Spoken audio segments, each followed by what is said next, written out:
Muy buenos días y muy feliz sábado en este día 23 de agosto, en el cual nuevamente nos reunimos para disfrutar de un nuevo culto de oración en la Iglesia Adventista de Ñuñoa, programa que es producido y transmitido en Santiago de Chile y para todos ustedes.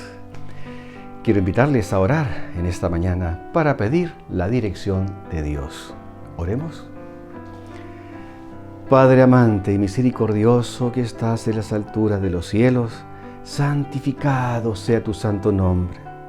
Padre amado, estamos agradecidos a ti por tu cuidado, por tus bendiciones y Padre amado por todo lo que tú has hecho por cada uno de nosotros.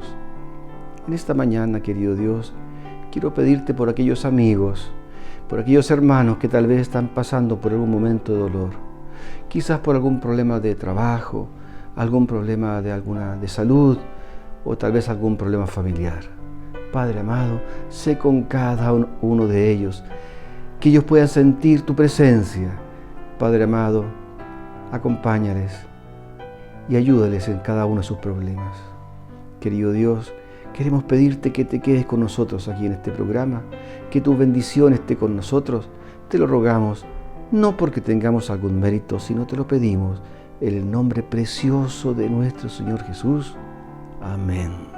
Amén. Queremos enviar hoy día, esta mañana, unos saludos muy especiales en este día. En primer lugar, a nuestro hermano y amigo Luis Charrier, quien la semana pasada estuvo de cumpleaños y actualmente se encuentra en España junto a su familia. Le enviamos un gran abrazo.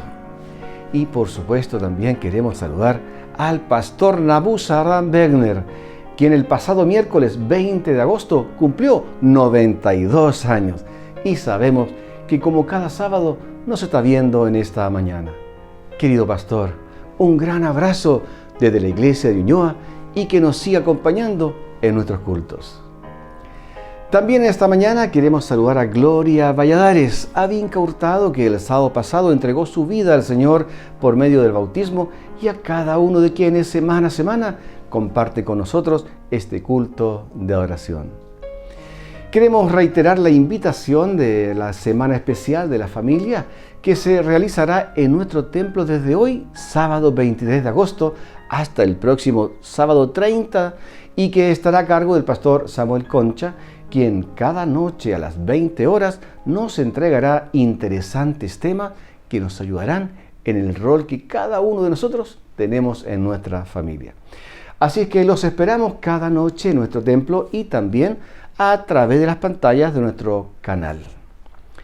Muy bien, los invitamos ahora a cantar y a alabar al Señor con estas hermosas melodías.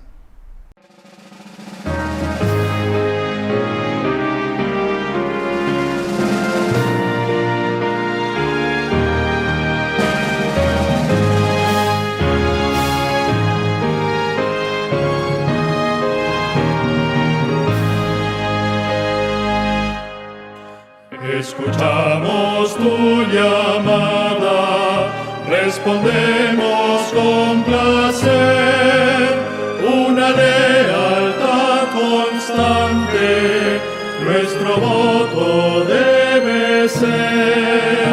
A ti, oh Jesús, damos todo nuestro ser, pues la juventud redimiste para ti, con talentos consagrados, empeñados en servir. La juventud del mundo de Cristo ha de ser.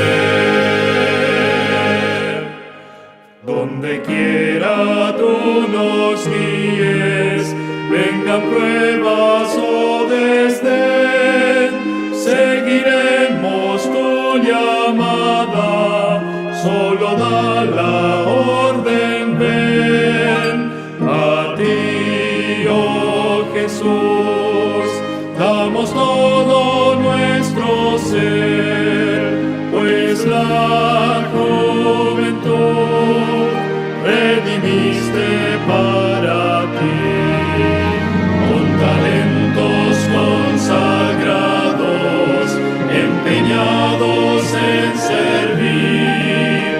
La juventud del mundo de Cristo ha de ser. Tú nos diste aptitudes que debemos emplear. Nuestro tiempo todo es tuyo, te queremos ayudar.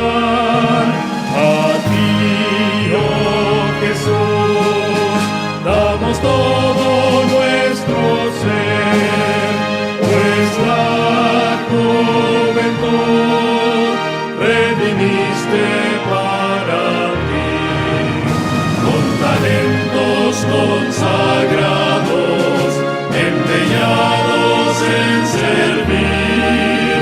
La juventud del mundo de Cristo ha de ser.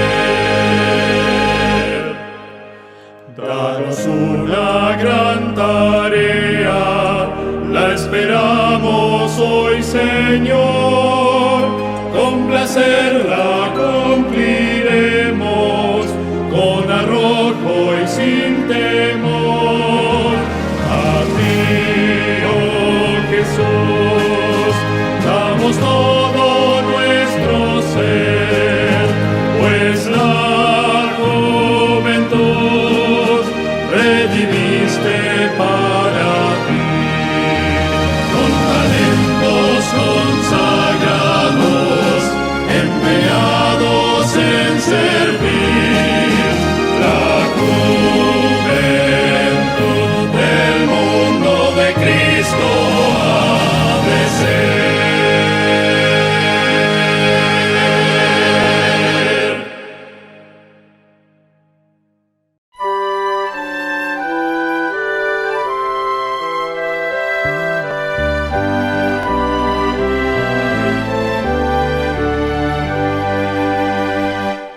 Oh, cuán dulce es fiar en Cristo y entregarle todo a Él, esperar en sus promesas y en sus sendas serle fiel.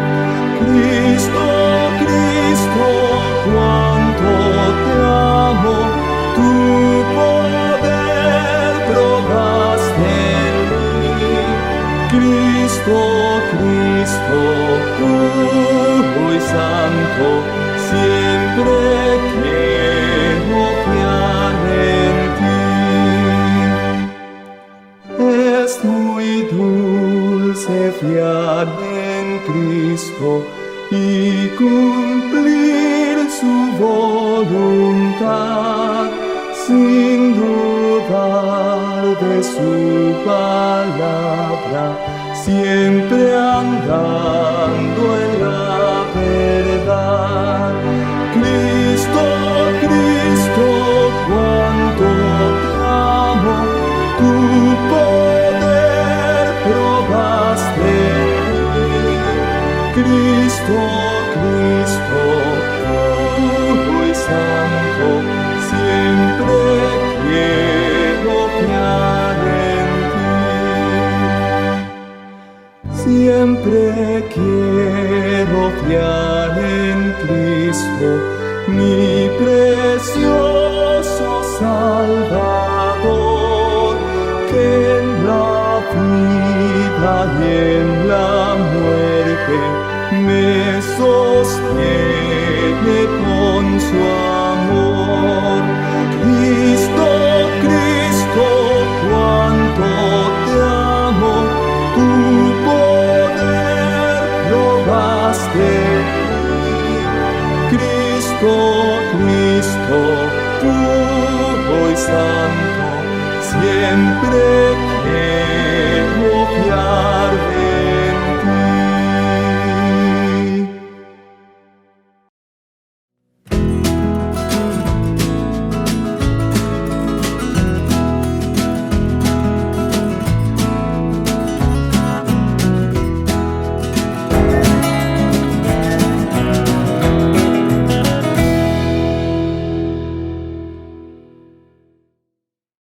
Lucky, de 11 años, no iba a la iglesia en Zimbabue. Nadie de su familia iba a la iglesia. Un día algunos amigos lo invitaron a ir con ellos a la iglesia el sábado. Lucky fue con ellos a la iglesia adventista del séptimo día. Le gustó tanto que invitó a su mamá a ir con él. La mamá de Lucky fue con él a la iglesia, pero no le gustó mucho. En la iglesia, la gente adoraba a Dios, pero como muchos en Zimbabue, la mamá de Lucky adoraba a sus ancestros. Aunque estaban muertos, ella creía que podía hablarles. Durante el sermón, le susurró a Lucky: ¿La gente de esta iglesia discrepa de mis creencias? Sí, susurró él de vuelta. Su mamá no dijo nada más hasta que llegaron a casa. Luego le gritó a Lucky, le gritó cada día por los siguientes días. Luego se quedó en silencio y se negó a hablarle. Lucky continuó asistiendo a la iglesia. 3 meses después, la madre rompió su silencio. No puede salir de la casa los sábados por la mañana, dijo. La mamá de Lucky se aseguró de que no fuera a la iglesia. Lo encerraba en una habitación y solo abría la puerta después de la hora del culto. Cuando la mamá de Lucky vio que él todavía creía en Dios, decidió que algo estaba mal con él. No comprendía por qué no quería adorar a los ancestros como ella. Invitó a venir a la casa a un curandero que también adoraba a los ancestros para ver qué estaba mal con Lucky. Pero Lucky no quería hablar con el curandero. Corrió hacia el baño y se encerró allí. La mamá de Lucky vino hasta la puerta y gritó: ¿Por qué te niegas a hablar con el curandero para descubrir qué pasa contigo? De detrás de la puerta, Lucky le explicó que la Biblia enseña que no se puede hablar con sus ancestros muertos. Cuando la gente muere, no puede oír o hablar porque está durmiendo, dijo. ¿Por qué quieres obligarme a hacer algo con lo que no estoy de acuerdo? Lucky pasó la noche en el baño. Temprano en la mañana, abrió la puerta y regresó sigilosamente a su habitación. Se deslizó bajo una manta y se durmió. Pero cuando su mamá se levantó y lo vio en su cama, gritó: ¿Por qué estás en mi casa? Si eres un cristiano, vete con los cristianos y quédate con ellos.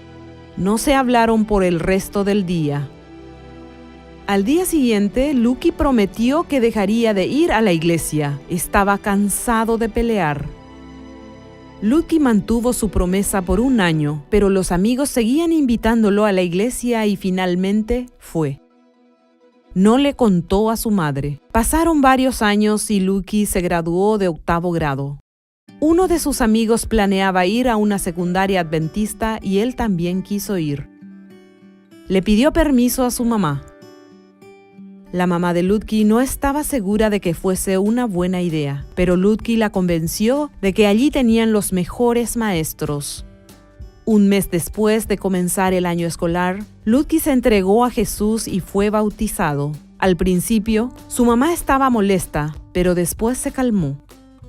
Después sucedió algo sorprendente. Su mamá se interesó por Dios. Lucky le trajo una Biblia de la escuela y comenzaron a leer juntos. Luego, él la invitó nuevamente a la iglesia. Ella aceptó su invitación y ahora va a la iglesia con él cada sábado. Lucky estaba orando para que ella entregue su corazón a Dios. Lucky compartió su amor por Dios con su mamá, con una Biblia que tomó prestada en una escuela adventista en Bulawayo, Zimbabue. Su ofrenda del 13º sábado de este trimestre puede ayudar a otros niños a compartir a Dios con sus padres. Parte de la ofrenda se usará para entregar Biblias del Aventurero a niños en Zimbabue y otros países de Sudáfrica. Gracias por su generosa ofrenda.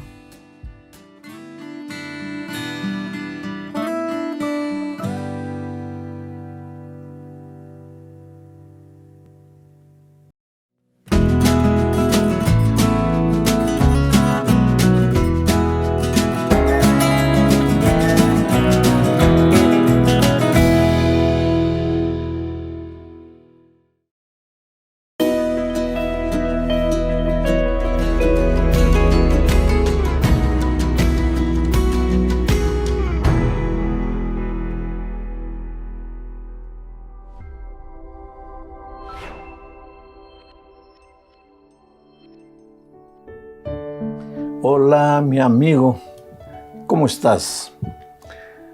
Ya te dije que Dios nunca prometió que en esta vida, en el desierto, en nuestro peregrinaje hacia nuestro hogar celestial, no vamos a encontrar dificultades, problemas. Problemas son parte de esta vida después de la entrada del pecado. Pero lo que Dios te prometió es que en medio de las luchas, de los problemas, nunca estarás solo. Jesús te acompañará, te dará fuerzas, te dará sabiduría para enfrentar las dificultades y vencerlas.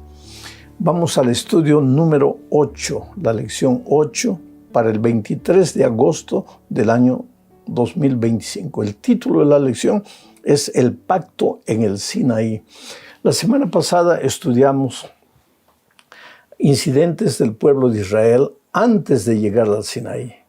Ahora finalmente el pueblo va a llegar al Sinaí, pero el propósito del estudio de esta semana es mostrar que el plan de Dios no era simplemente llevar el pueblo al Sinaí, donde les entregaría los 10 eternos principios de la ley de Dios. En realidad el plan de Dios era llevarlos a sí mismo, a Dios, porque el único que puede dar vida, salvación y seguridad es el propio Dios, Padre amado, Creador soberano, Creador del cielo y la tierra.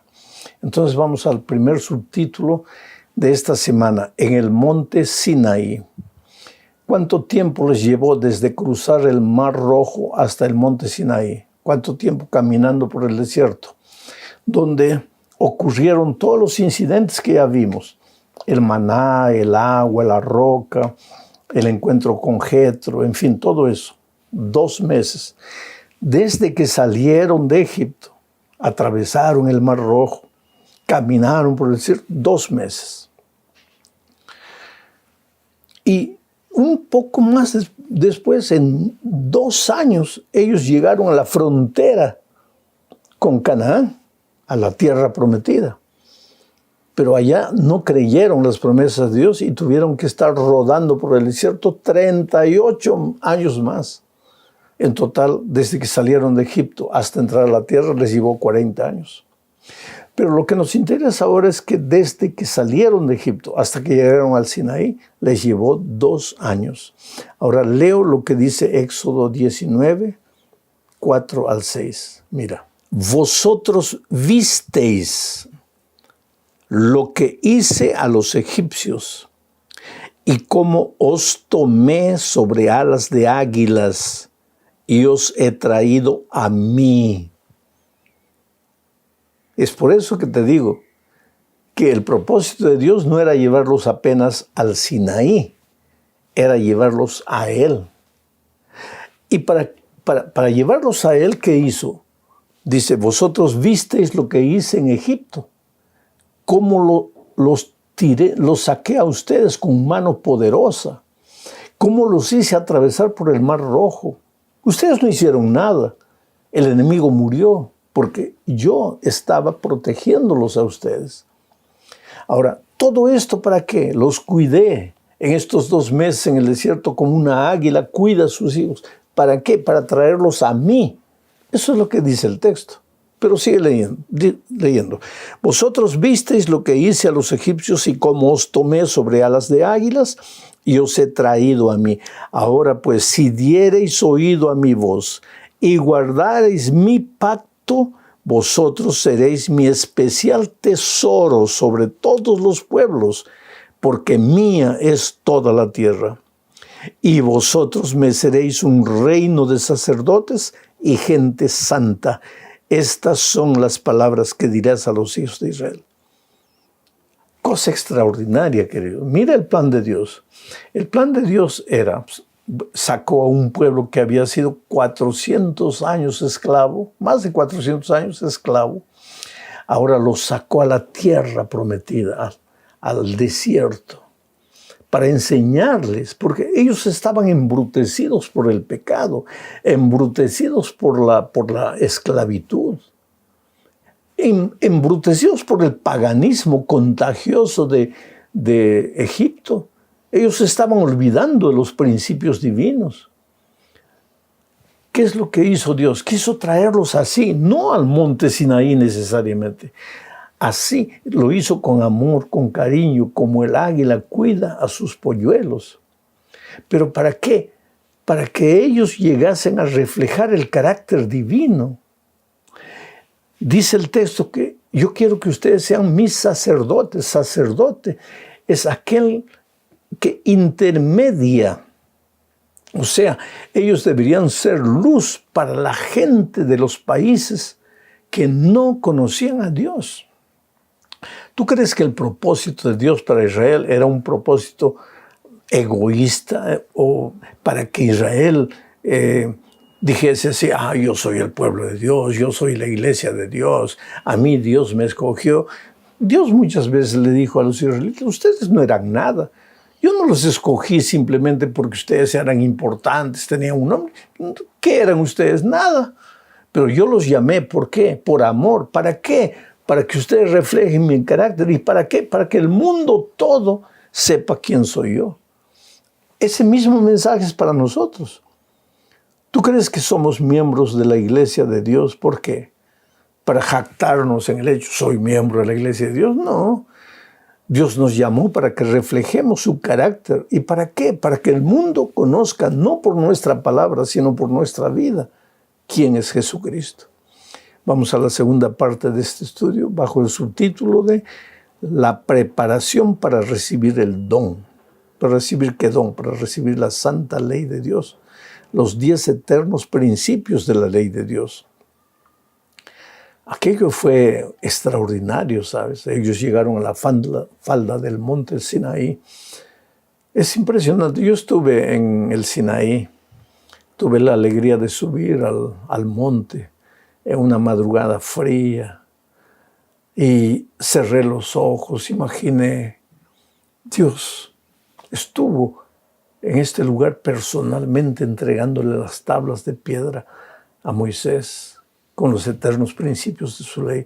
No se puede determinar cuál es el monte. Son muchos montes ahí alrededor. No se puede decir cuál sea.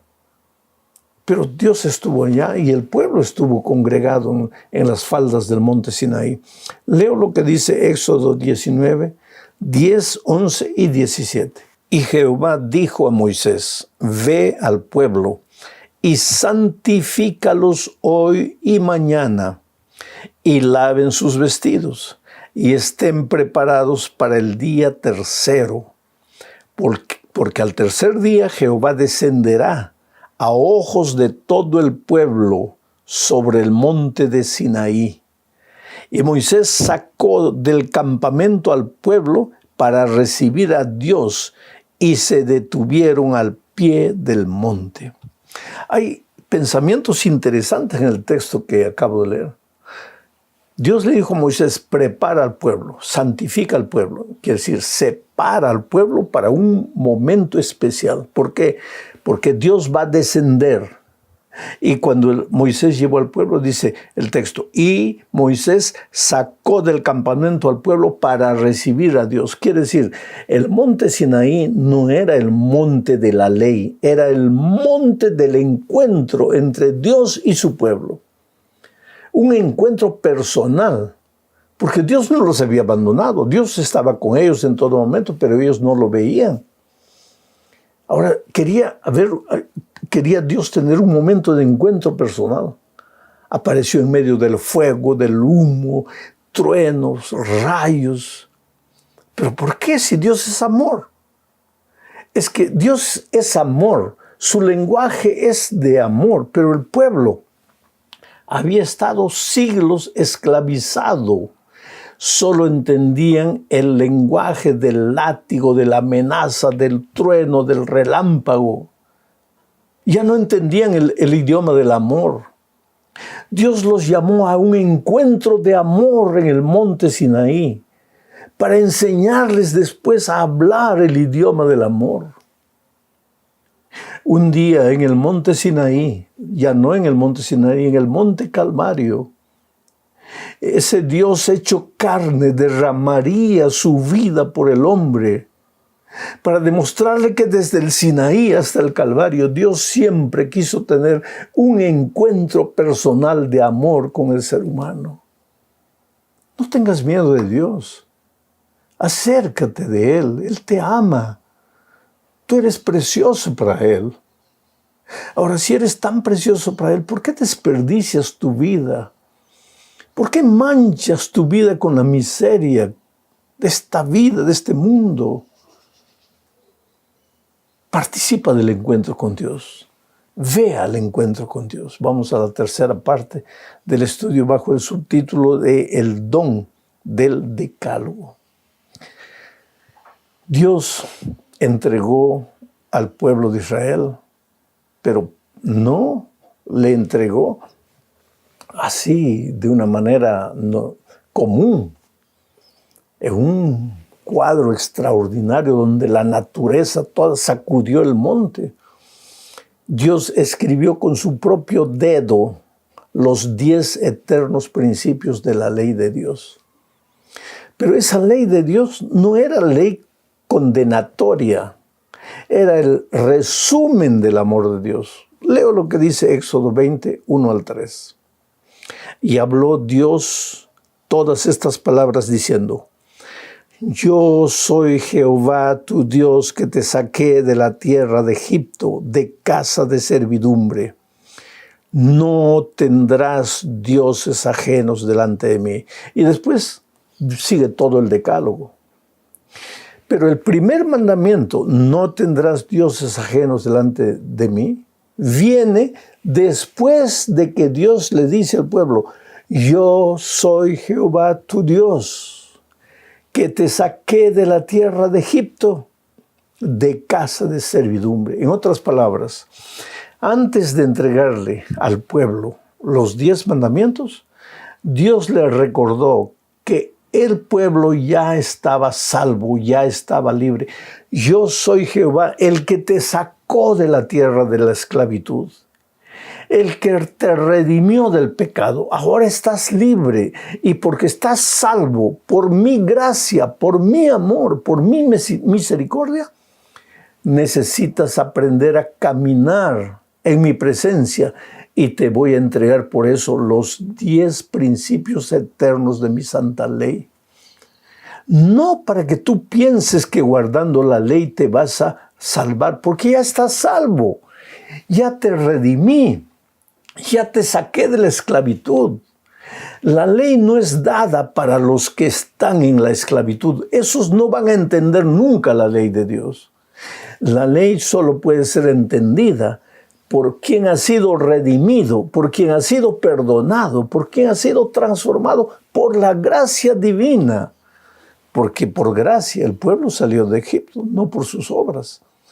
Pero ahora llegó al Sinaí y Dios le dice, ya que yo te salvé, te redimí, te liberté, ahora que estás salvo, aquí están los 10 eternos principios de mi ley que te van a ayudar a caminar. Y ese decálogo era el resumen del amor. Cuando Jesucristo estuvo en esta tierra, les dijo a los que estaban oyéndolo que la ley se resumía a 2 mandamientos: amar a Dios y amar al prójimo. Y efectivamente es así, porque los 4 primeros mandamientos de los 10 tienen que ver con el amor a Dios, y los 6 últimos mandamientos con el amor al prójimo. Y esa expresión amar a Dios y amar al prójimo no es del Nuevo Testamento, porque en Deuteronomio 6:5 se dice que debemos amar a Dios. Y en Levítico 19:18 se dice que debemos amar al prójimo. O sea, los 10 mandamientos del monte Sinaí eran un resumen del amor de Dios. Pero pues el amor tiene que ser explicado porque a veces el ser humano no entiende. Esto nos lleva a la 4ª parte del estudio: diferentes funciones de la ley de Dios. La ley de Dios revela su carácter. Es decir, la ley de Dios muestra quién es Dios. Y Dios es santo, justo y bueno. Ya que Dios es santo, justo y bueno, su ley también es santa, justa y buena. ¿Por qué? Porque la ley revela el carácter de Dios, muestra a Dios. Y eso lo dice en el Nuevo Testamento Pablo, en Romanos 7:2. Mira lo que dice. La ley es santa y el mandamiento santo, justo y bueno. ¿Y a qué ley se refiere? ¿Y a qué mandamiento se refiere? A Éxodo 20. A las tablas de piedra que fueron dadas para el pueblo de Israel en el monte Sinaí. Y esas tablas contenían los 10 eternos principios de la ley de Dios, que eran el resumen del amor de Dios. Por eso, toda la ley se resume a amar a Dios y amar al prójimo. Ahora, cuando una persona dice, bueno, a mí solo me interesa amar a Dios y amar al prójimo, ya no me interesan los 10 mandamientos, no está siendo muy claro en lo que está pensando y en lo que está diciendo. Porque ¿qué miedo tienes tú a los primeros 4 mandamientos si estás dispuesto a amar a Dios? ¿Y qué miedo tienes tú a los 6 últimos mandamientos si estás dispuesto a amar al prójimo? No tienes por qué tener nada contra el decálogo del Sinaí, porque el decálogo es el resumen del amor de Dios. Terminamos este estudio hablando de la ley como una promesa de Dios. Quiere decir, vamos a entender el propósito de la ley. Y para esto vamos a leer Romanos 3, 20 y 24. Y voy a ir explicando. Mira lo que dice. Ya que por las obras de la ley ningún ser humano será justificado. ¿Preciso comentar esto? No, está claro. Por las obras de la ley nadie será justificado. No hay salvación por las obras de la ley. El propósito de la ley de Dios no es salvar. No creas tú que obedeciendo la ley te vas a salvar. Entonces, vuelvo a leer el texto. Ya que por las obras de la ley ningún ser humano será salvo delante de él, porque por medio de la ley es el conocimiento del pecado. Aquí Pablo es claro al definir cuál es el propósito de la ley. El propósito de la ley no es salvarte. El propósito de la ley es mostrarte el pecado. Porque Pablo mismo dice, ¿cómo sabría yo que codiciar es pecado si la ley no dijere, no codiciarás? ¿Cómo sabría yo que cometer adulterio es pecado si la ley no dijese, no cometerás adulterio? Y ahora yo te digo, ¿y cómo yo sabría que transgredir el sábado es pecado si la ley no dijese, acuérdate del sábado para santificarlo? ¿Te das cuenta? Pero el hecho de guardar la ley no garantiza mi salvación, porque la salvación es por gracia. Por la ley nadie será justificado, porque el propósito de la ley es apenas el conocimiento del pecado, darnos a conocer lo que es pecado. Sigo leyendo ahora. Ya que por las obras de la ley ningún ser humano será justificado delante de él, porque por medio de la ley es el conocimiento del pecado, siendo justificados gratuitamente por su gracia, mediante la redención que es en Jesucristo. Está claro. El propósito de la ley es mostrarte el camino, mostrarte lo que es pecado para evitarlo. El propósito de la gracia maravillosa de Cristo es salvarte. Pero si has sido salvo por la gracia de Cristo, ahora te deleitarás en hacer su voluntad, en caminar en los caminos de Dios, en obedecer los principios de su santa y eterna ley. Pero eso es solo para los que han sido salvados en Cristo. Porque si tú no has sido salvado por la gracia de Cristo, nunca vas a entender cuál es el propósito de la ley. Al contrario, tú vas a ver a la ley como si fuera tu enemiga, cuando la ley es apenas el camino que Dios te deja para que tú, que has sido salvo por la gracia, camines por esos principios. Esto es extraordinario, querido. Yo cuando estudio estos temas paso horas y horas reflexionando en el amor de Dios, reflexionando, y como todo es claro, porque a veces nosotros confundimos. Hay gente que piensa que soy salvo por la gracia y la ley ya no tiene nada que ver. Hay otra gente que piensa, no, soy salvo por la ley, la gracia, eso es gracia barata. No, querido, todo está en armonía, somos salvos únicamente por la gracia. Pero la ley contiene los principios en los cuales la persona redimida tiene que caminar. Tú eres maravilloso, Dios te ama mucho. Si estás pasando por un momento difícil, no creas que Dios te ha abandonado. Él nunca te abandona. Siempre está a tu lado, te acompaña, camina con fe. Esta semana tienes una prueba difícil. Escribe tu comentario, pide oración. Y a los otros yo les digo, oren por ese hermano, por ese amigo que tiene una prueba difícil. Tu hijo está en la prisión, coloca ahí tu pedido de oración. Vamos a orar todos, yo voy a ser el primero. Tu pedido no queda registrado y perdido por ahí, no. Todos somos una familia que oramos unos por los otros. Un abrazo, Dios te bendiga ricamente.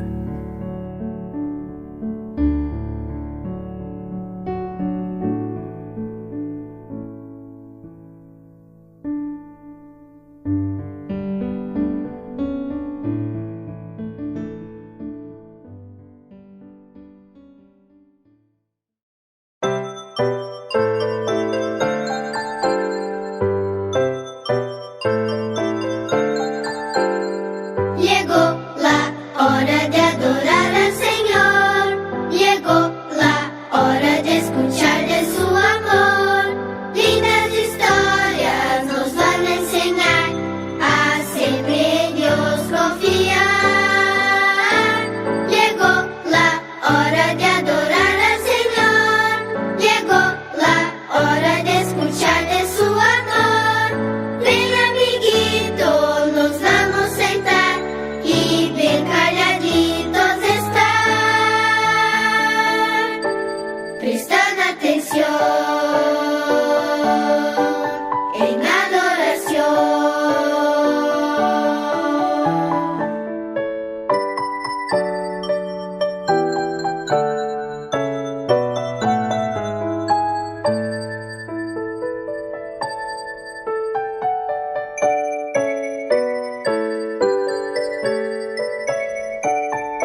¡Feliz sábado, niños! ¡Qué lindo estar nuevamente aquí! ¿Para qué? Para dar gracias a Dios por las semanas que nos da, por las semanas que ya han pasado de este año. Estamos avanzando muy cerca de llegar al término de este año y Dios nos ha cuidado. Este sábado, ¿qué es lo que queremos aprender? Vamos a leer nuestro versículo que se encuentra en Juan 14:9. Dice: ¿tanto tiempo hace que estoy con vosotros y no me has conocido? El que me ha visto, a mí, ha visto al Padre. Bueno, esa era una pregunta que le hicieron los discípulos a Jesús. ¿Cómo es Dios? Pero Jesús vino ¿a qué? Vino a mostrar cómo es en realidad Dios. Porque en ese momento ya como que estaba medio perdida la imagen de Dios. Cuando uno de repente dice, ¿cómo sería mi abuelita? ¿Qué es lo que uno busca? Una foto para ver cómo era la abuelita, ¿no es cierto? Y entonces, con esa foto, uno dice, sí, parece que yo tengo el pelo bien parecido a mi abuelita, porque mi abuelita tenía el pelo bien liso. Sí. ¿Jesús qué hizo? Jesús vino a mostrar al Padre, vino a mostrar a Dios. ¿Cómo veían las personas eso? ¿Cómo era Dios? Que era atento, responsable. No era una persona que andaba haciendo conflicto. A él lo buscaban para hacerle conflicto, que es distinto. Él no andaba haciendo conflicto. ¿Qué hacía? Él hablaba todos los días con su Padre. ¿A través de qué?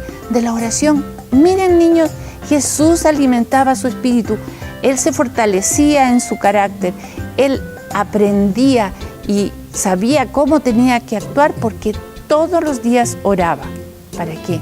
Para pedir ayuda al Padre. Bueno, ustedes saben que después las personas que compartieron con Jesús, ¿qué hacían? Lo mismo, ellos contaban y estaban felices de contar todo lo que habían visto de Jesús. Incluso se comenzaron a llamar como cristianos, porque aprendían y sabían tanto de Jesús que ellos querían contar todo lo que habían aprendido de Jesús. Jesús nos vino a mostrar al Padre que Dios es amor. Nosotros, ¿cómo vamos a reflejar al mundo? Tenemos que reflejar al mundo también el amor de Dios. Entonces, nosotros ahora necesitamos ver más a Jesús. ¿Cómo vamos a ver más a Jesús? Estudiando la Biblia, repasando nuestra lección de escuela sabática, conociendo de cómo Él fue trabajando y actuando en cada una de las personas y de las situaciones. Bueno, así podemos ir aprendiendo más de Dios y de Jesús, de su gran amor. Y nosotros también tenemos que mostrarle a otros que Dios es amor y Él nos cuida y nos entregó este lindo sábado para que podamos adorarle a Él. Le damos gracias a Dios porque Él nos ha acompañado y nos ha cuidado y tenemos este lindo sábado. Oremos, niños. Padre nuestro que estás en el cielo, gracias, Señor, porque eres nuestro Dios. Gracias, Señor, porque a través de Jesús tú volviste a mostrar tu amor y tu misericordia para cada uno de tus hijos. Ayúdanos a que nosotros te podamos buscar de corazón y también compartamos con otros. Te pedimos tu compañía en el nombre de Jesús. Amén. Que tengan lindo sábado.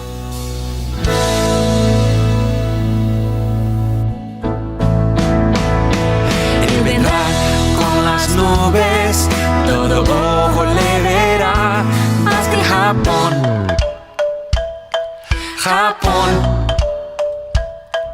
Él vendrá con las nubes, todo ojo le verá, hasta el Bolivia.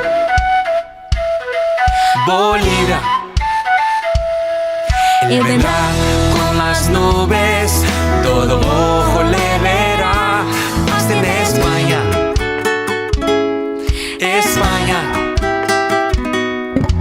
Todo pueblo, lengua y tribu y naciones cantarán, aleluya, al Rey que viene Jesús.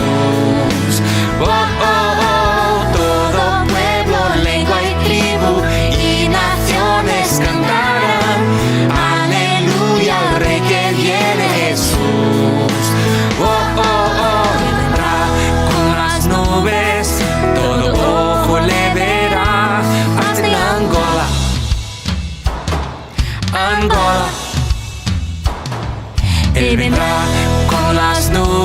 nubes, todo ojo le verá, hasta en Estados Unidos.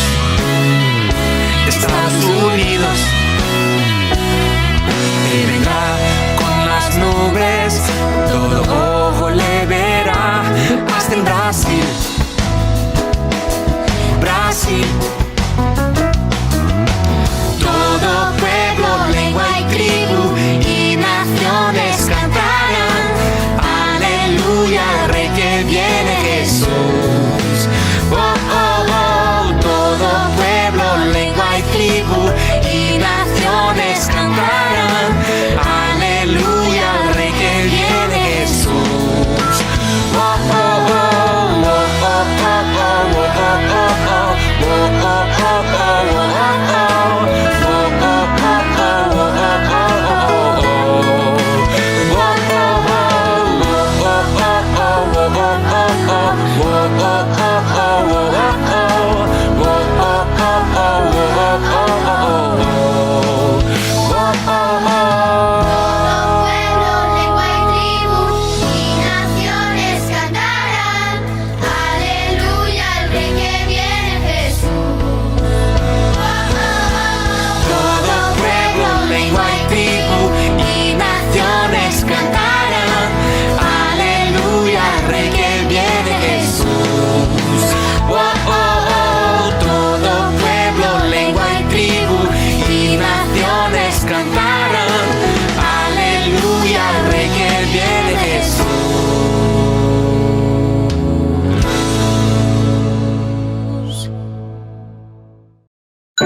¿Te has preguntado alguna vez cómo obtener realmente las bendiciones de Dios, lo que Dios ha prometido?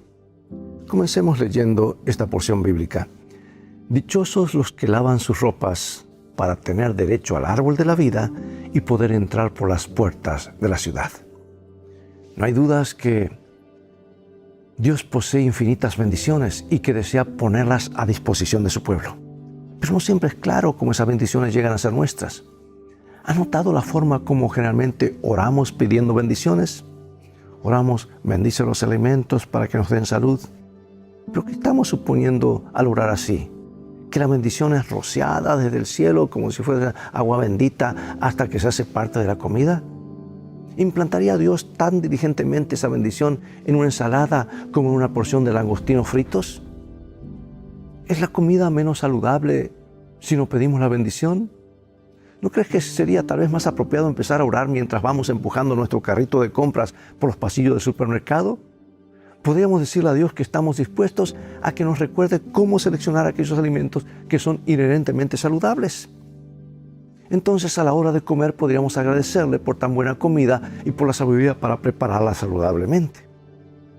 Bueno, hay tres enfoques generales a la pregunta de cómo obtenemos las bendiciones de Dios. Y podríamos resumirlo de esta manera.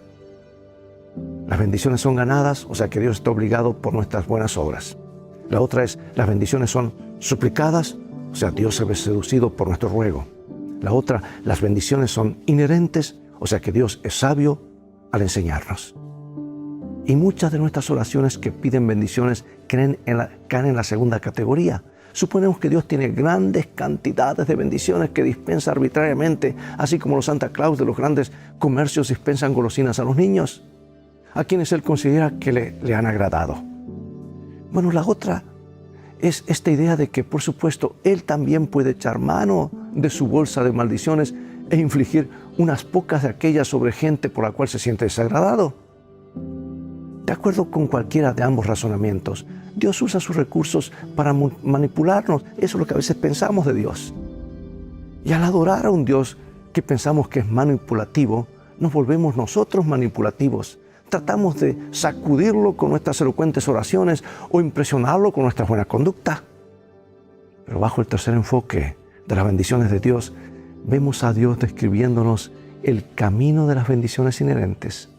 Los que obedecen son bendecidos en virtud del hecho de que caminan por esas sendas.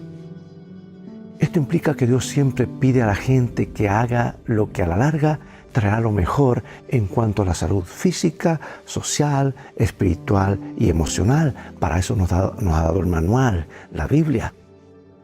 Y de esta forma, ni las bendiciones ni las maldiciones son actos de un Dios arbitrario. Por lo tanto, cuando comprendemos estos actos de Dios que nos dan su palabra, para tener una vida más plena, habremos descubierto una mejor manera de vivir.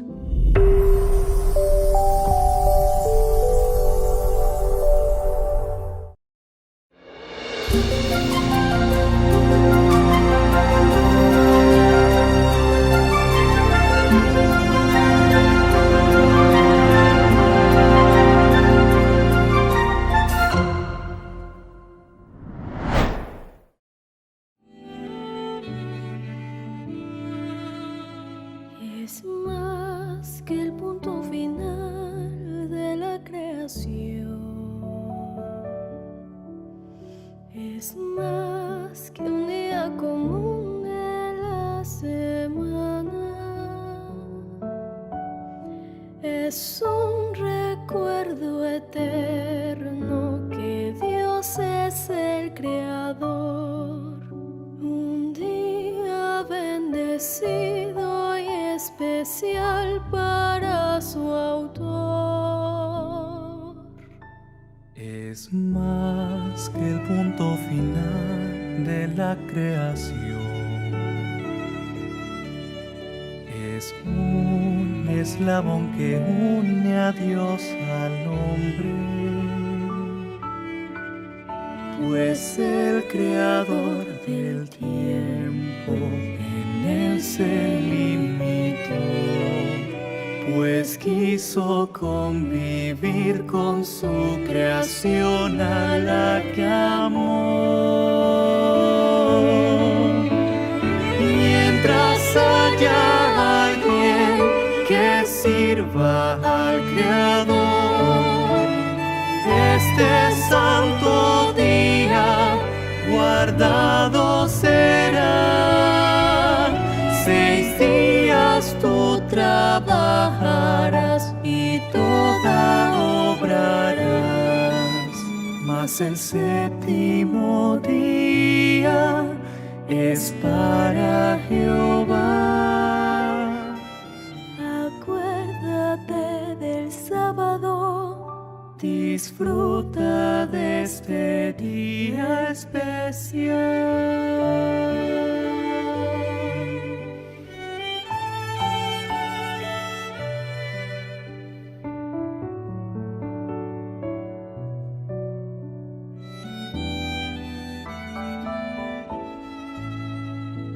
Después de la recreación por la eternidad, iremos a adorar a Dios en su presencia. El mismo día santo, el cual guardamos hoy, con gozo disfrutemos de estas horas junto a Dios. Mientras haya alguien que sirva al Creador, este santo día guardado será. 6 días tú trabajarás y toda obrarás, mas el séptimo día es para Jehová. Acuérdate del sábado, disfruta de este día especial.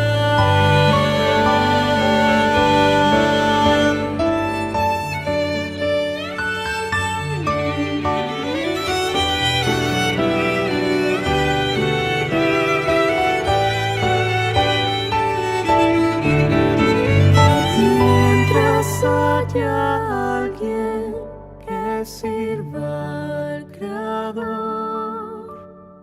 Este santo día guardado será. 6 días tú trabajarás y toda obra harás. Mas el séptimo día es para Jehová. Acuérdate del sábado, disfruta de este día especial.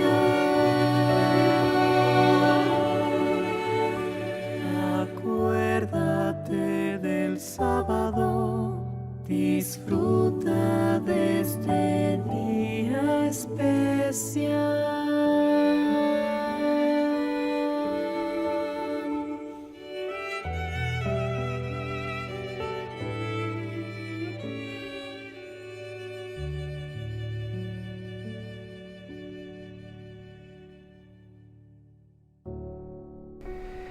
Bien, luego de escuchar esta linda alabanza a cargo del coro de la Unión Mexicana de Chiapas, los invito a que disfrutemos del sermón de esta mañana, el que se titula Un mayor que el templo, y que estará a cargo del pastor Manuel Murcia, quien desde España nos comparte este inspirador tema.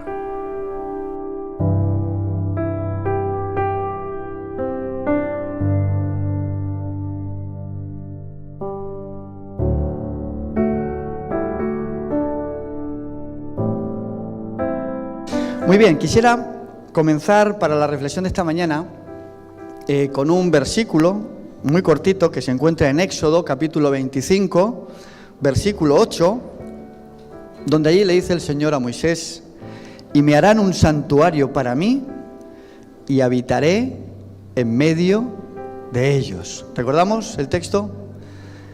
Me harán un santuario y habitaré en medio de ellos. Yo no sé si alguno de vosotros ha tenido la oportunidad de visitar la Basílica de San Pedro. ¿Hay alguien que haya visitado la Basílica de San Pedro? Muy bien, allí el hermano. Muy bien.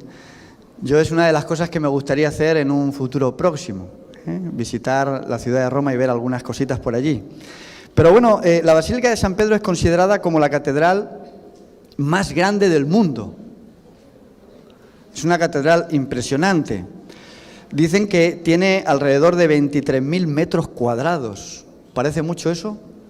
Suenan muchos metros, 23.000 metros cuadrados. Y, bueno, digamos que el punto más alto de este edificio alcanza los 136,57 metros. Es un edificio muy alto. No es el más alto del mundo, pero es un edificio muy alto. Y, bueno, pues allí se pueden ver en su interior pues la mano de grandes artistas como Miguel Ángel o como Rafael. Muchos hemos oído hablar de ellos. Y hay una curiosidad sobre esta edificación, y es que existe en Roma una ley no escrita que dice que cualquier edificación que se haga no puede superar esa altura.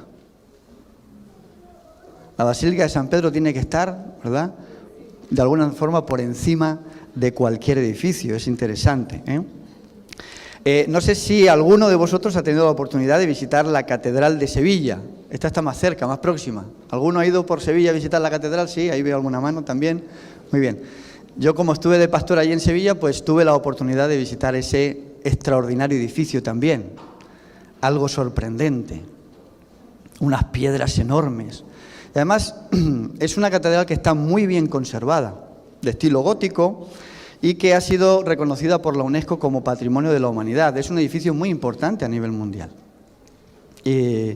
Y tiene su encanto. Bueno, esta catedral no es tan grande como la Basílica de San Pedro, pero tiene una extensión de 18.000 metros cuadrados. No son pocos tampoco, ¿verdad? Es grande. Y bueno, pues digamos que el edificio, su parte más alta se sitúa en los 100 metros, que tampoco está nada mal, estos son grandes edificios que vemos en el mundo, grandes catedrales. Hay otro templo también muy importante, este es hinduista, es el Angkor Wat. ¿Habéis oído hablar de él? Bueno, pues este templo, dicen que es el templo que mejor se ha conservado allí en lo que es la zona del sudeste asiático, y está situado en Camboya. Y dicen los historiadores que cuando se construyó este edificio, se construyó a principios del siglo XII, lo que es solamente el recinto que tiene ese lugar, porque es enorme, dice que allí llegaron a vivir alrededor de 20.000 personas. 20.000 personas, pues son 4 veces el pueblo donde yo vivo.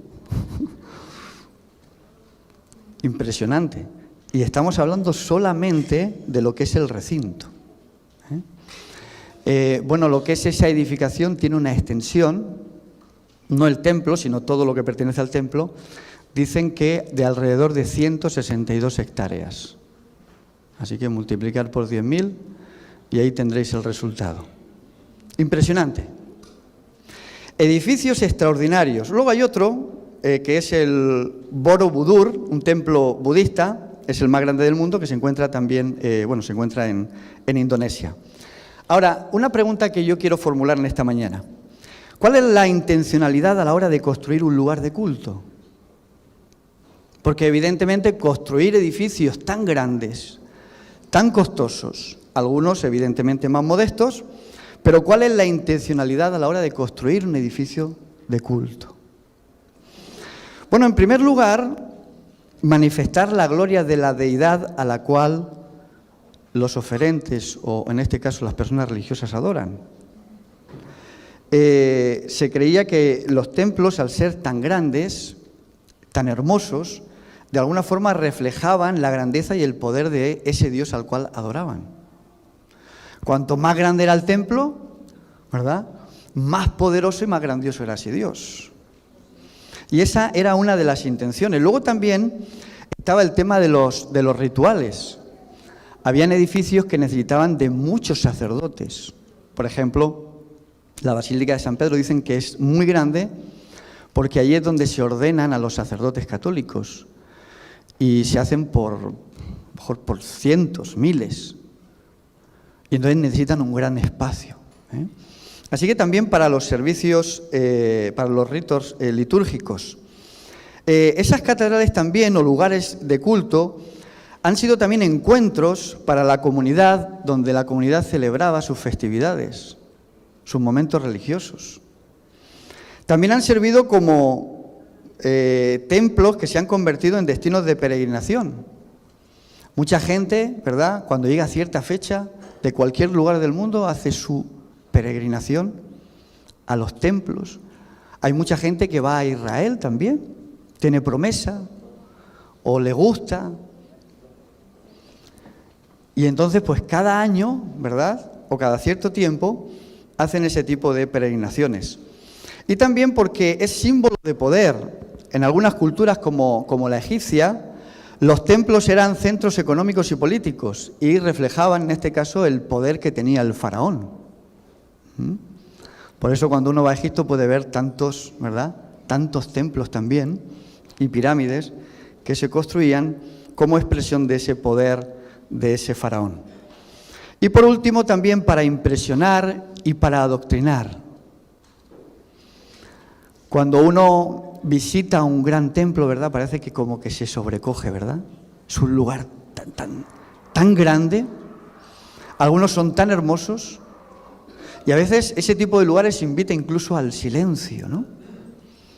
O por lo menos eso se pretende, ¿no?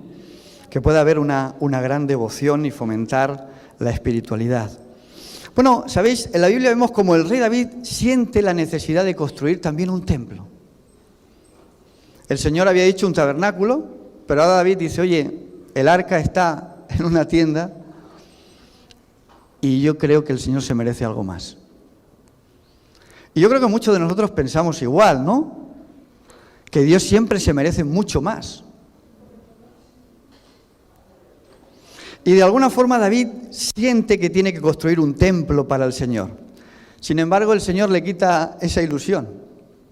Y le dice, tú no lo vas a construir porque has sido un hombre de guerra y has derramado mucha sangre. Recordamos el texto bíblico. Dice, va a ser tu hijo Salomón el que construya casa a mi nombre, Primera de Crónicas 22.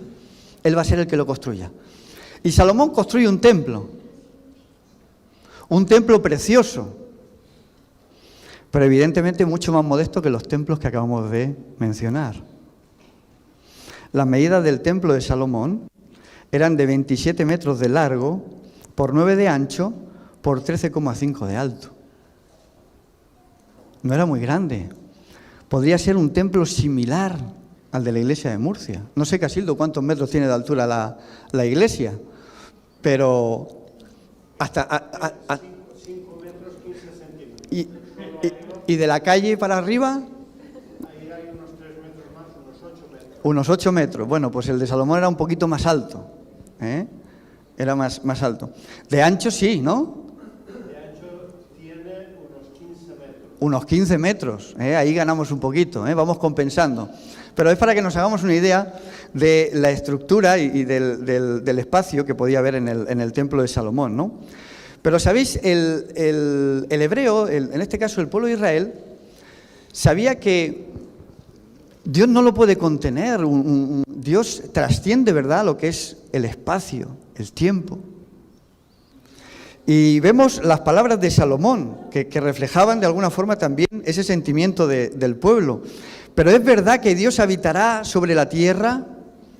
Si los cielos y los cielos de los cielos no te pueden contener, cuánto menos esta casa que yo he edificado. ¿Queremos darle al Señor de alguna forma lo mejor? Pero a veces eso es incomparable con quién es Dios. El apóstol Pablo, hablando en el Areópago a los atenienses, él llega a decirles: el Dios que hizo el mundo y todas las cosas que en él hay, siendo Señor del cielo y de la tierra, no habita en templos hechos por manos humanas, ni es honrado por las manos de los hombres como si necesitara de algo, pues Él es quien da la vida a todos, el aliento y todas las cosas. Ellos tenían en su mente y sabían que ningún edificio puede contener al grandioso Dios, al Dios de Israel. Seguramente habrían otras culturas, otras religiones paganas, que pensaban que como su templo era muy grande, podía albergar al Dios verdadero. Yo supongo que ellos creían en Dios, pero no era ese Dios, no era el Dios de Israel, era otro Dios. Y pensaban que ese Dios podría estar contenido en ese lugar.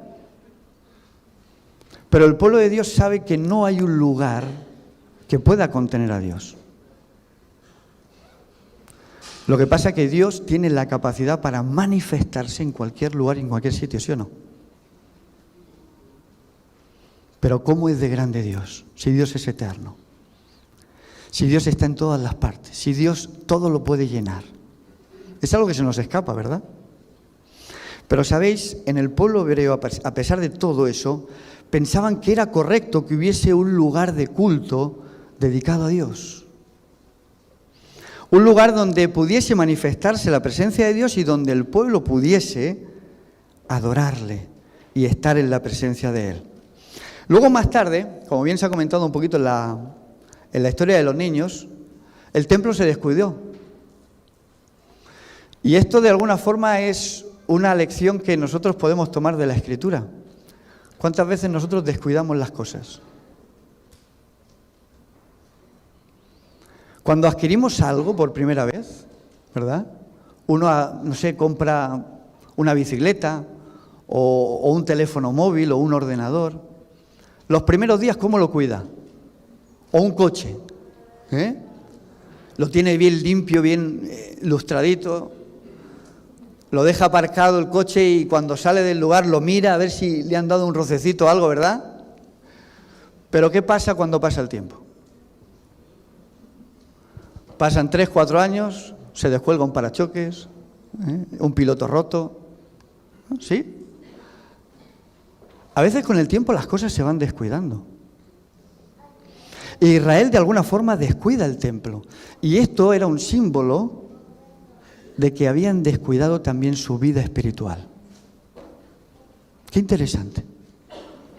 Y vemos efectivamente cómo Joás hace una restauración de ese lugar. Importante las ofrendas. Mis queridos hermanos, para hacer todo esto han hecho falta ofrendas y siguen haciendo falta. Siguen haciendo falta. Pero Joás lleva en marcha, ¿verdad?, ese proyecto y dice: después de esto aconteció que Joás decidió restaurar la casa de Jehová, reunió a los sacerdotes y a los levitas y les dijo: salid por las ciudades de Judá y recoged dinero de todo Israel para que cada año, no un año, sino cada año, dice, sea reparada la casa de vuestro Dios. Y vosotros poned diligencia en el asunto. Hay un celo por las cosas de Dios. Y Joás quiere transmitir al pueblo que la casa de Dios necesita una restauración, porque también es símbolo de una restauración espiritual. El pueblo necesita una restauración espiritual. Luego, más adelante, después de la sucesión de otros gobernantes, llega al poder Josías. ¿Recordamos al rey Josías?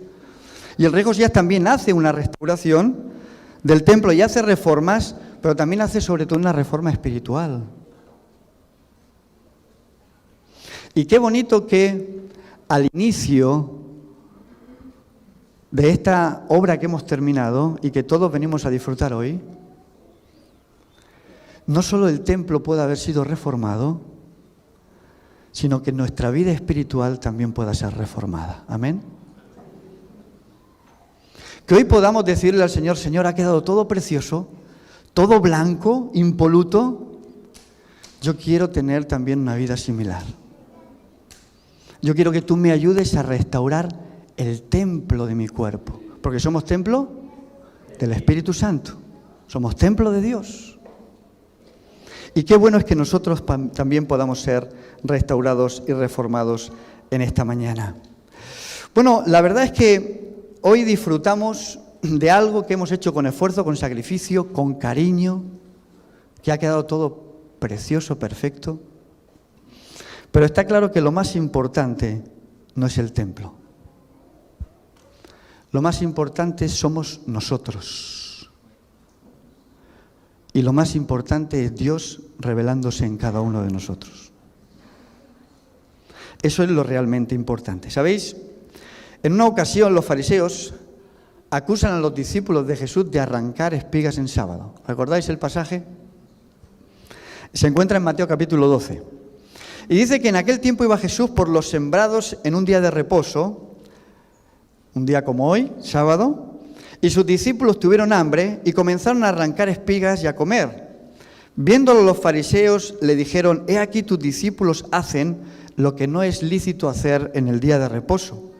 Pero él les dijo: ¿no habéis leído lo que hizo David cuando él y los que estaban con él tuvieron hambre?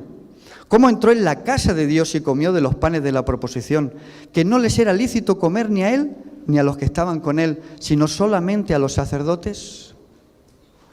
¿O no habéis leído en la ley cómo en el día de reposo los sacerdotes en el templo profanan el día de reposo y son sin culpa? Y ahora termina el Señor con una frase demoledora. Pues os digo que uno mayor que el templo está aquí. ¿Quién es mayor que el templo? Jesús. ¿Quién es mayor que todas estas paredes y que este edificio? Jesús. Y eso es algo que no podemos perder de vista. Es algo que tenemos que interiorizar en nuestra vida espiritual. Está muy bien disfrutar de la iglesia, está muy bien que disfrutemos de este espacio que el Señor nos ha permitido tener.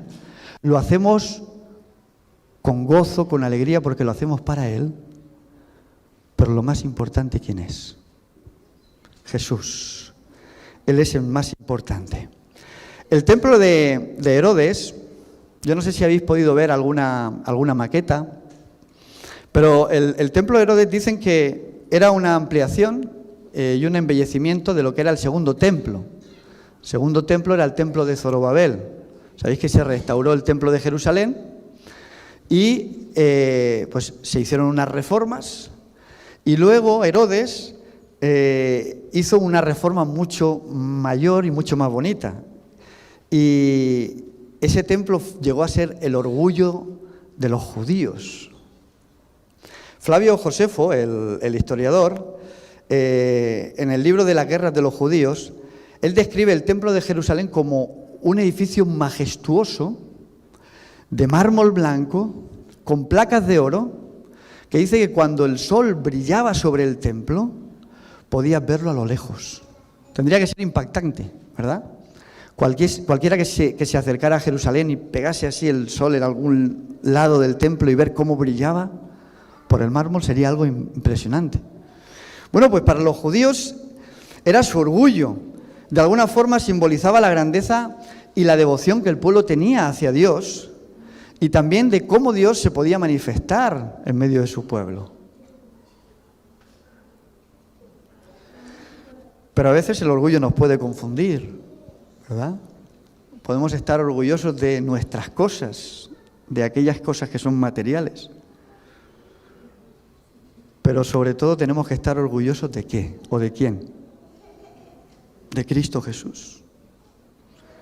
Él debe ser nuestro mayor anhelo y nuestro mayor orgullo. Elena White, en Patriarcas y Profetas, ella hablando de los dos lugares, primeramente el tabernáculo y luego el templo, dice que los dos lugares santos fueron hechos por mano y habían de ser figura del verdadero, figura de las cosas celestiales. Esto lo dice Hebreos capítulo 9. Es decir, una representación en miniatura del templo celestial donde se encuentra, ¿quién se encuentra allí? Jesús, Dios. ¿Y qué labor está haciendo Jesús en ese templo? Sabemos que está intercediendo por cada uno de nosotros. Intercediendo por nuestros pecados, por nuestras faltas, en el templo celestial. Un templo que, ¿qué medidas puede tener? No lo sabemos. No podemos echar el metro allí, ¿verdad? No podemos echar el metro en el trono celestial.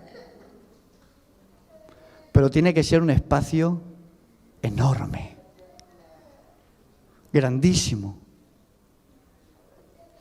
Allí Cristo Jesús está intercediendo por cada uno de nosotros.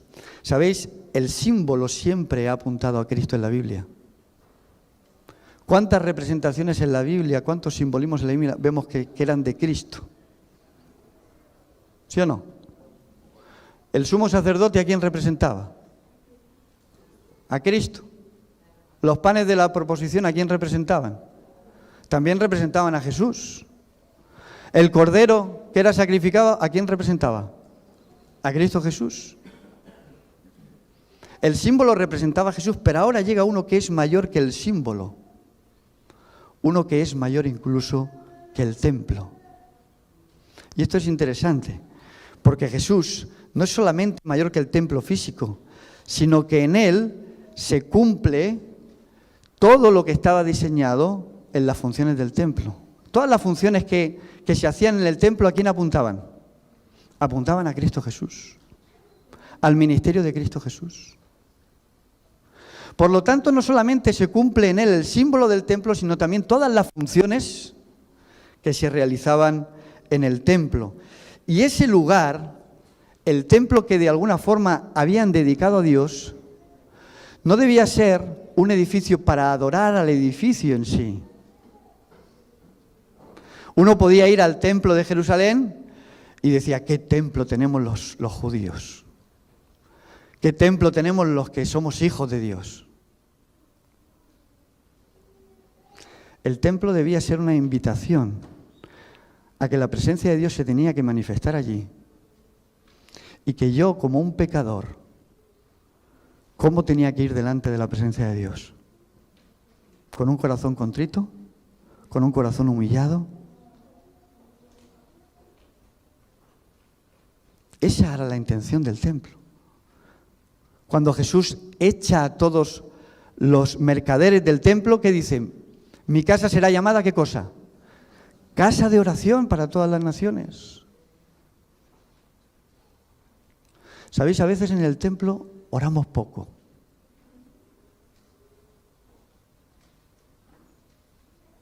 Y no realiza su función. A veces estamos más pendientes del teléfono móvil, ¿sí o no? Nos privamos de poder pasar un rato hablando con el Dios del universo. ¿O acaso esta iglesia no se dedicó en su día para el Señor? ¿Sí o no? Pero muchas veces el templo no cumple su función. Y el templo debe ser una casa de oración, donde yo pueda venir a orar, a hablar con el Señor, donde pueda venir a pedir perdón por mis pecados, donde pueda pedir ayuda al Señor para que me ayude a cambiar y transformar mi vida. Y también a orar por otros, ¿cómo no? Mi casa será llamada casa de oración. ¿Sabéis? Dios es más grande que cualquier templo. Pero el Señor es capaz, si le dejamos, de morar en un templo tan pequeño como es nuestro corazón. ¿Quién te podrá contener?, dice Salomón. Pero un corazón pequeño puede contener la presencia de Dios. Porque para lo que es imposible para los hombres, es posible para Dios, dice Jesús. Esa es la grandeza de nuestro Señor. Jesús dijo a los judíos, dice, destruir este templo en 3 días. ¿Verdad? Destruir este templo y en 3 días yo lo volveré a levantar. ¿A qué templo se refería? Al templo de su propio cuerpo. Porque en él residía la plenitud, ¿verdad?, de Dios. El Espíritu de Dios estaba en él. Y Jesús es la excelencia de lo que debe ser el templo. En cierta ocasión Jesús dijo, vendrán días en que no quedará piedra sobre piedra que no sea derribada. ¿Qué pretendía Jesús con esas palabras? De alguna forma enfocar la mirada de sus oyentes no al edificio, sino ¿a quién? A Dios.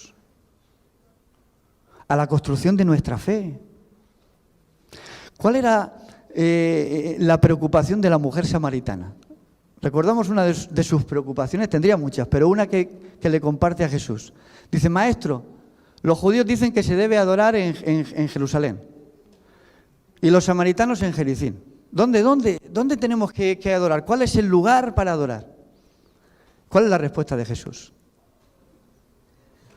Ni en Jerusalén, ni en Jericín, sino que en espíritu y en verdad debemos de adorarle, porque esos adoradores son los que el Señor busca.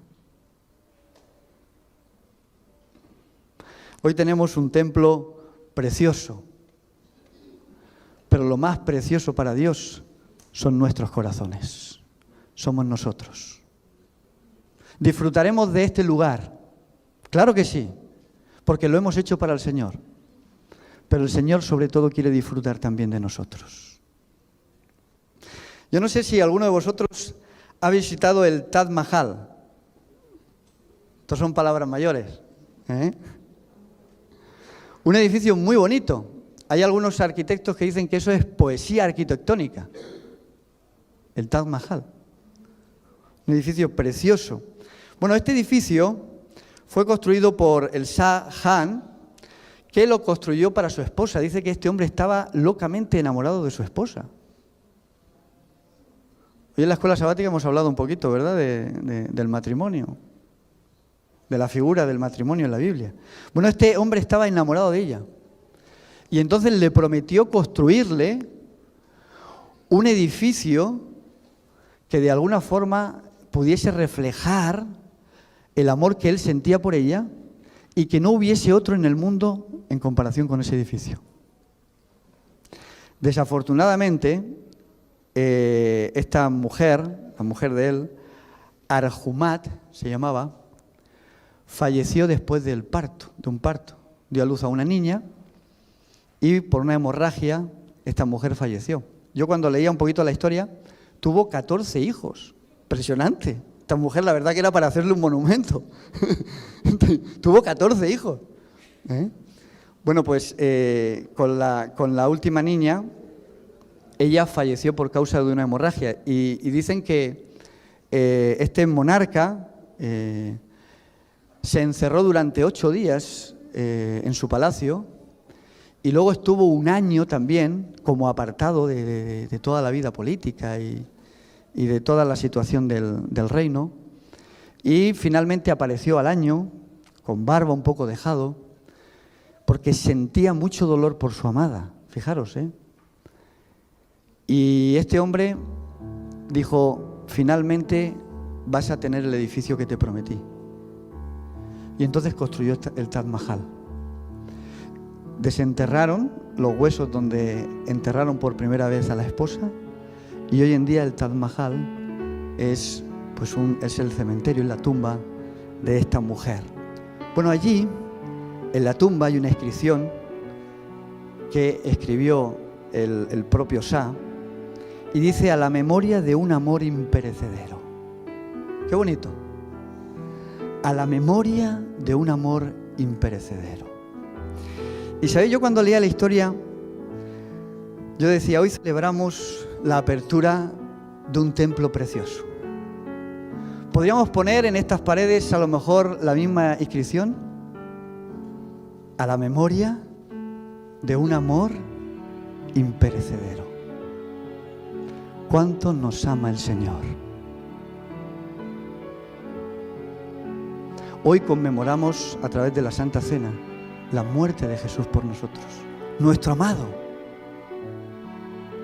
que lo dio todo.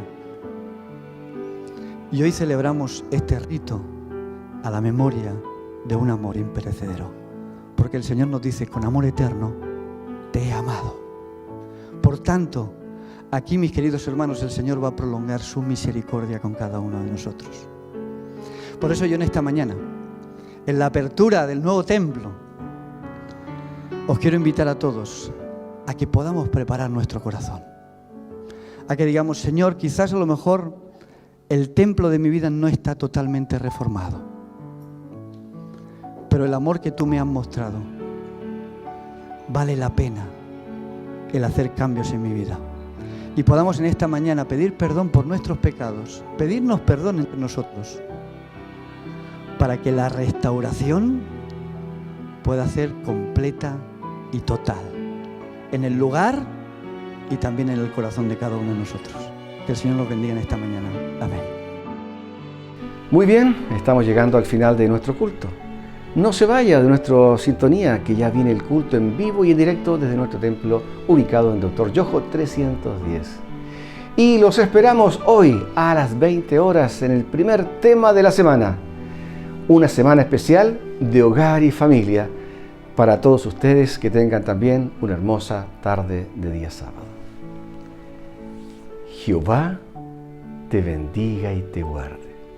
Jehová haga resplandecer su rostro sobre ti y tenga de ti misericordia.